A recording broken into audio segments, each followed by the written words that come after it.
Hello everyone and welcome back to the channel. My name is Hadi Kalakash. I'm Director of Scouting for Dauber Prospects, and on today's episode we're going to be completing the draft cycle with my final top 32 of the 2024 NHL Draft. We're going to work our way up from 32nd to 1st overall and talk about each player's game, their strengths, their weaknesses, what type of game they play, what their upside is, and all that stuff. But before we get into any of that though, just take a moment of your time to like and subscribe. It helps the channel out a lot, and make sure to let me know in the comments down below what you think of the episode, what you think of my rankings, which players I'm too high on, too low on.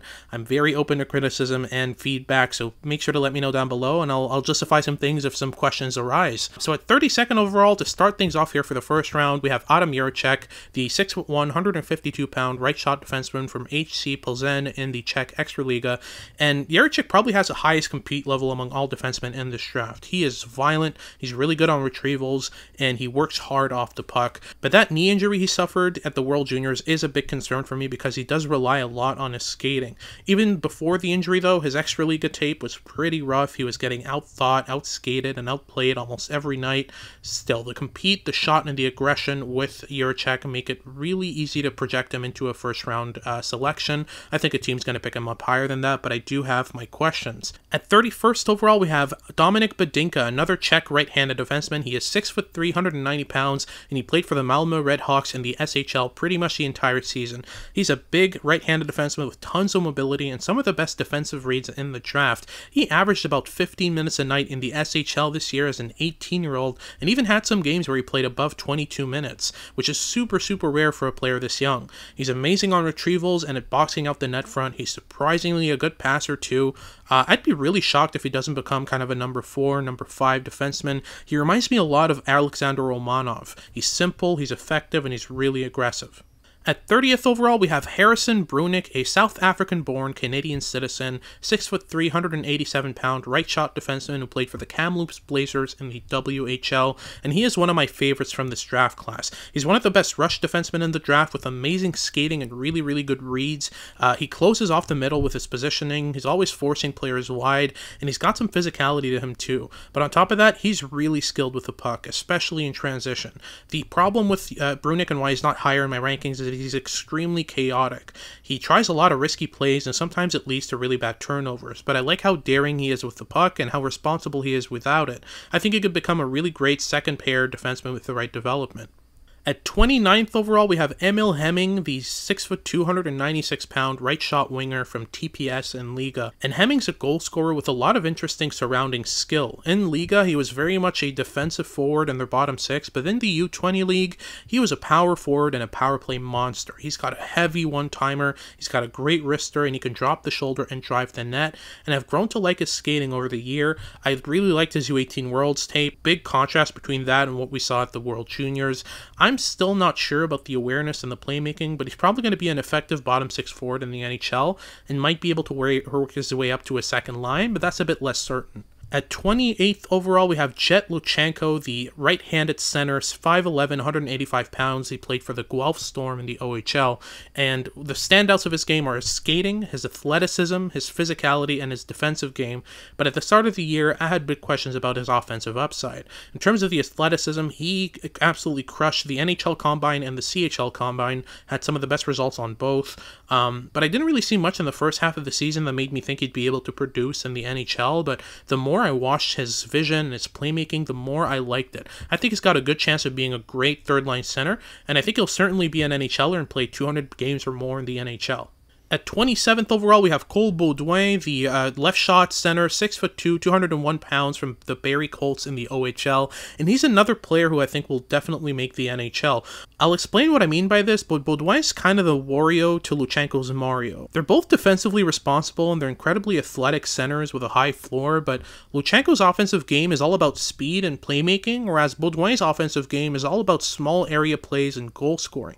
He's a puck retrieval and board battle artist who can outwork and outmuscle anyone down low, and he's got great finishing when getting off the wall with the puck. He's got really high compete level and work ethic, and he can deadlift 400 pounds, so I don't think he's going to last long on draft day, and he could be one of the best third-line centers in the NHL in his prime.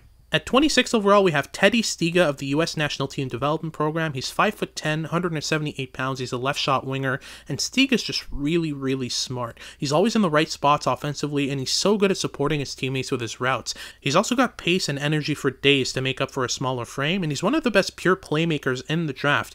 Yes, he's on the smaller side, but it doesn't really harm his game the way it does with some of the second and third rounders I've ranked who have a kind of similar size. His game's a lot more projectable and works a lot better with the way that he uses his frame.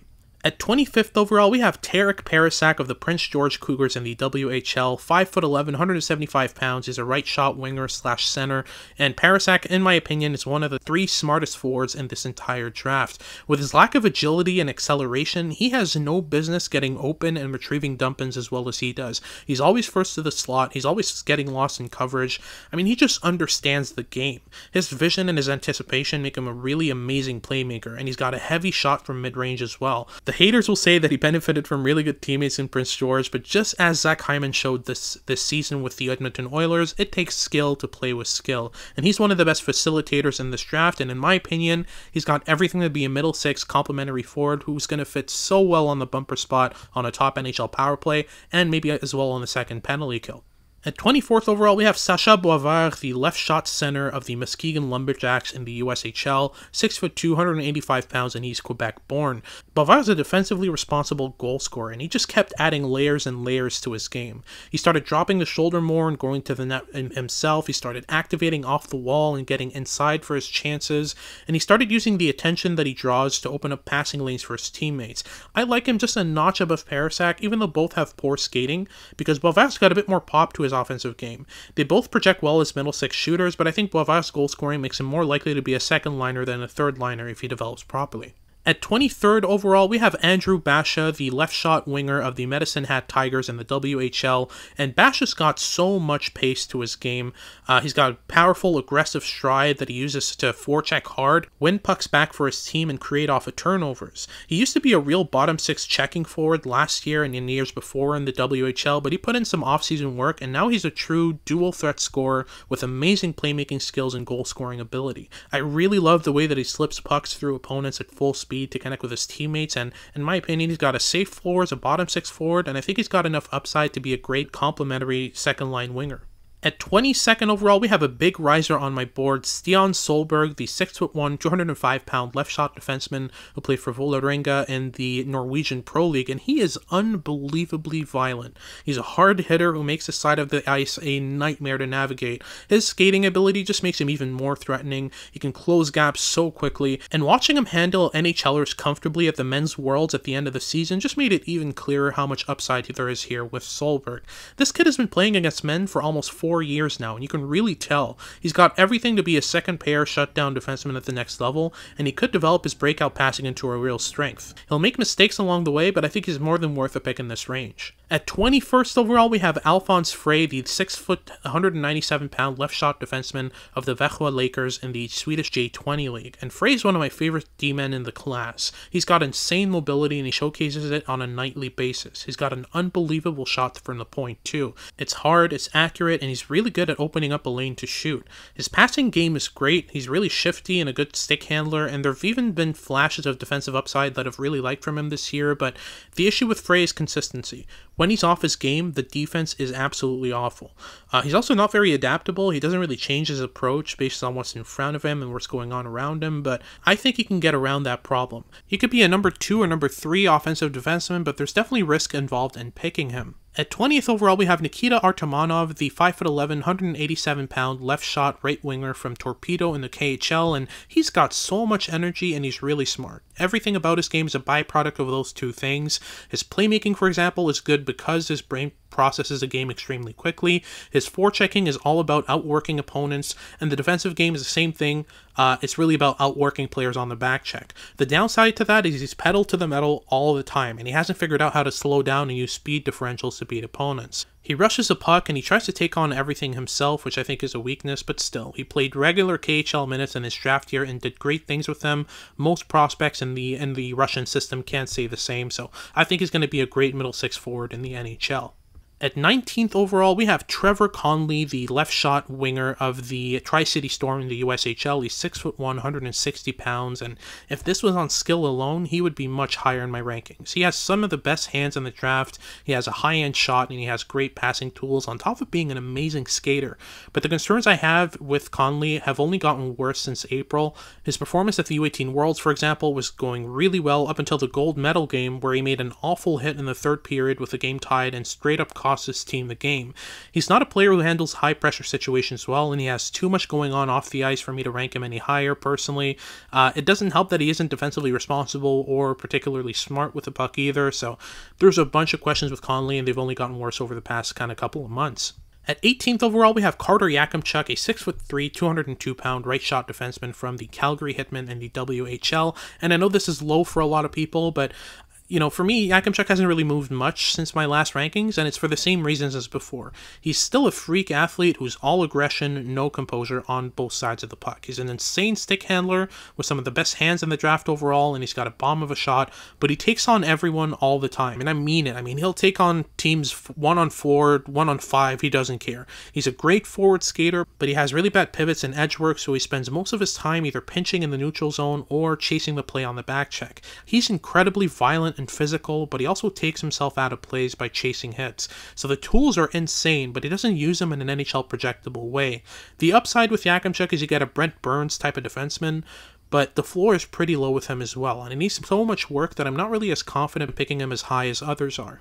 At 17th overall, we have Michael Haage, the 6'1", 188-pound right shot center from the Chicago Steel in the USHL, and Haage grew on me a ton in the final stretch of the year, where he found really the perfect balance between defensive reliability and offensive creativity. He scored 2 points a game in the last 15 or so games of the season, and all of them were scored in translatable ways. He's an insane puck carrier who loves to use crossovers and deception to open up a little entry point at the blue line, and then once he's there, he's really good at reading defenses and knowing what to do. So if they back up off of him, he cuts inside and he drives right at them, but if they pinch up, he waits for them to poke and then explodes around them. He's got a lot of tools to work with, and he could become a top 6 forward, but more likely we're talking about a middle 6, two-way center with high-end skill and defensive ability.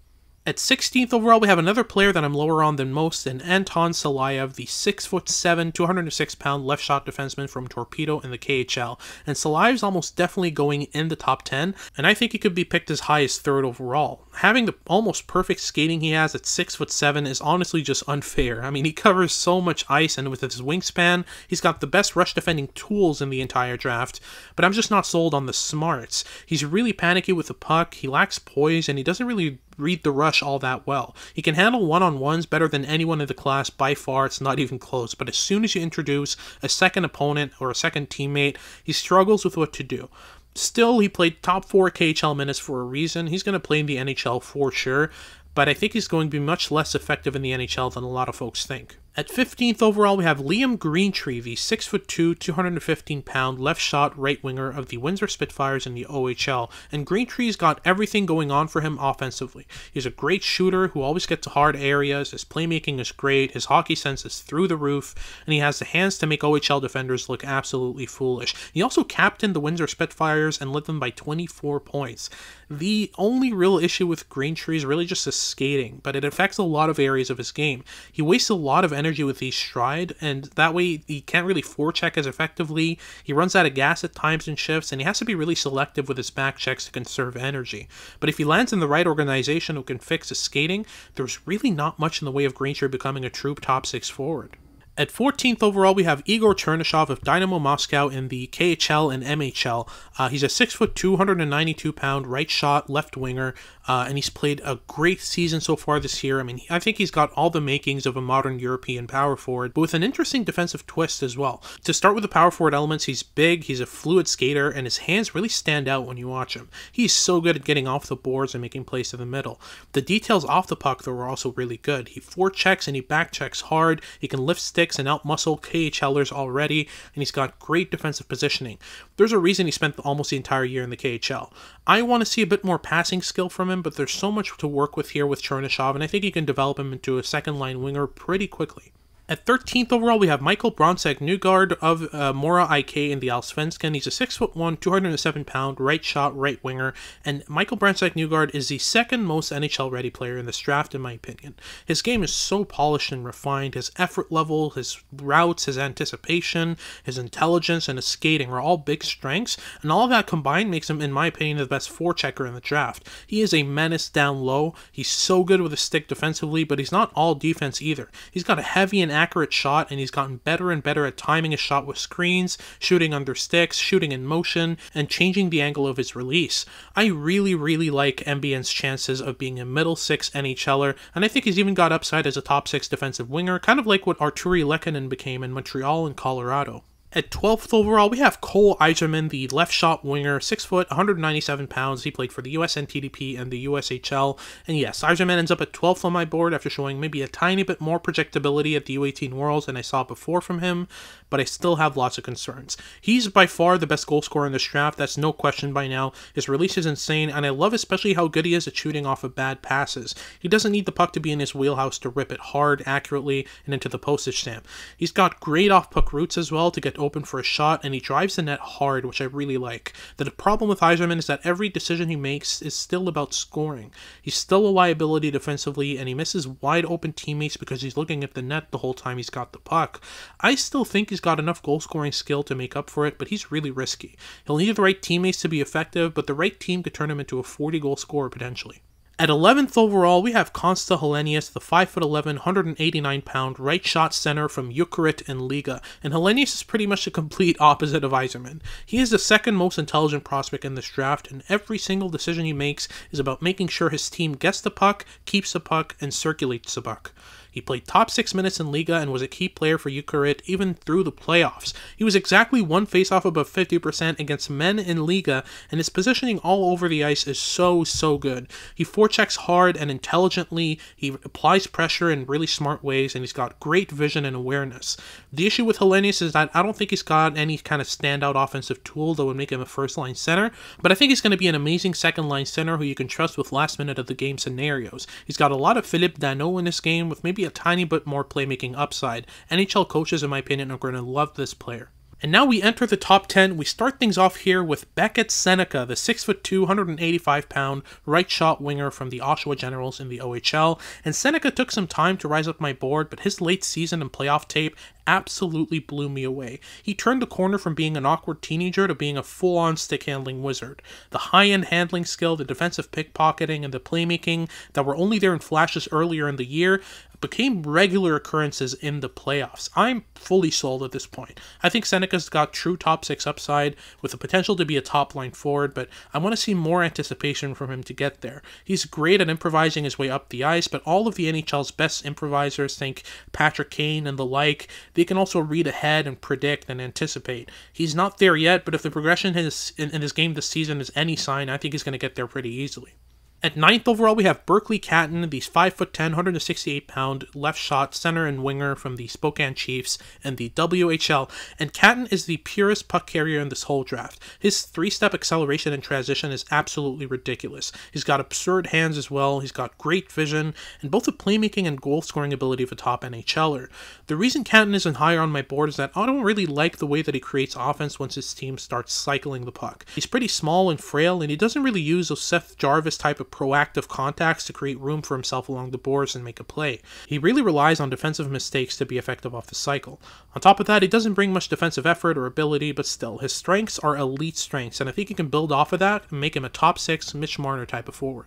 Moving on to 8th overall, we have Sam Dickinson, the 6'2", 195-pound left shot defenseman of the London Knights in the OHL, and Dickinson's all about aggression and speed. He's got the best edge work of any defenseman in this draft, and he can absolutely burn his way up the ice with the puck. Away from the puck, he's proactive, and he loves to close gaps early in transition, and he covers so much ice with his edge work and his wingspan, which makes it almost impossible to get around him.